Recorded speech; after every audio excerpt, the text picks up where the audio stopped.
थे, तो क्या ऐसा कर सकते हैं क्या, सोने की कीमत पे तय करके पैसे देने की?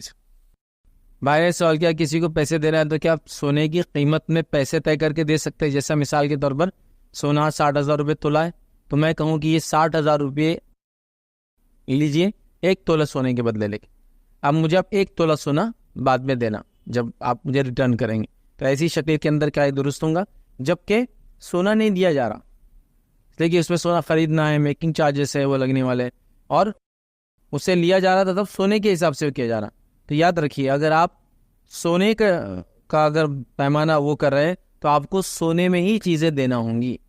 आप अगर डॉलर में पैमाना कर रहे हैं तो आपको डॉलर में ही वो करेंसी देना होंगी। आप रियाल में और दिनार में करना चाह रहे हैं तो आपको रियाल और दिनार ही देना होंगे, और फिर वही उससे वापस लेना होंगे।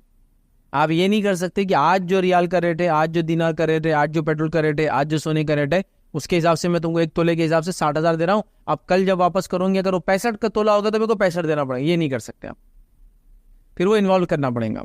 अब अगर आप देखिए सोने की बात करें, मिसाल के तौर पर चांदी को बात करें, तो सोने और चांदी को अगर आप किसी शक्ल में लेंगे तो मेकिंग चार्जेस आपको देना होते हैं। लेकिन आप शक्ल में ना ले, बिस्किट फॉर्म में ले, टुकड़े के फॉर्म में ले, समझ रहे आप?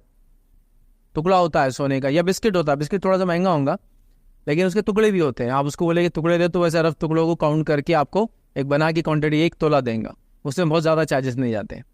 तो आप 60 का सोना ले दे फिर, और प्योर अगर ले तो प्योर का 100% रीसेल वैल्यू है,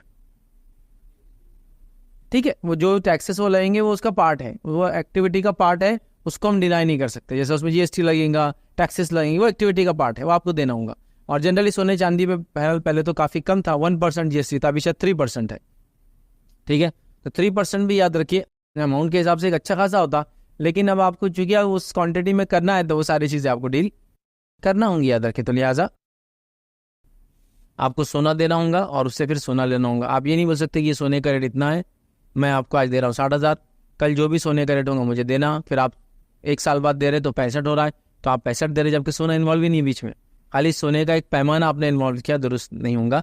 आपको रियल, जैसा कि आप डॉलर खरीदें और डॉलर दें, तो आप कहेंगे डॉलर खरीदने में डॉलर के चार्ज जाते हैं ना, परचेसिंग चार्ज, फिर सेलिंग चार्ज, ठीक है। तो लेकिन हम डॉलर की बात हो रही तो डॉलर ऐसे ही होगा, आएगा, खरीदा जाएगा, बेचा जाएगा। जहाँ आपको खरीदने में 1800 का लॉस हुआ उसमें 3% जीएसटी के हिसाब से, तो सामने बेचने वाले को भी तो जाहिर सी बात है वो चीज़ देना है उसको। सारे लोग उसमें इन्वॉल्व है वो है, लेकिन गोल्ड इन्वॉल्व है, गोल्ड स्टैंडर्ड इन्वॉल्व है, एक्चुअल गोल्ड इन्वॉल्व है।